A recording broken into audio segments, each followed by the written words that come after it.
Nakatanggap naman ng government-backed medical assistance ang tatlong ospital sa Zamboanga City na pinondohan sa ilalim ng Transitional Development Impact Fund 2026 mula sa Office of Deputy Speaker Nabil Tan, bilang bahagi ng patuloy na pagpapalawak ng access sa mahahalagang serbisyong pagkalusugan sa rehiyon.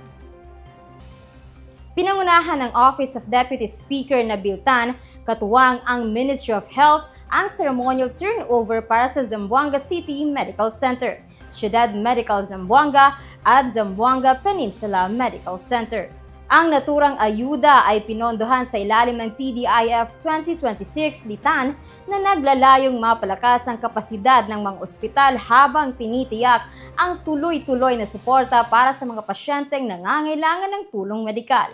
lalo na ang mga nire-refer mula sa mga lalawigan ng BARMM. Ayon kay MP Tan, ipinapakita ng programa ang patuloy na pagdagsa ng mga pasyente mula sa Bangsamoro Region patungong Zamboanga City upang magpagamot at makakuha ng specialized medical care na hindi pa available sa kanilang mga lugar. Sa pamamagitan ng naturang inisyatiba, inaasahang higit pang mapapalakas ang healthcare delivery system para sa mga residente ng BARMM at mga karatig lugar na umaasa sa mga pangunahing ospital sa Zamboanga City para sa kanilang pangangailangang medikal.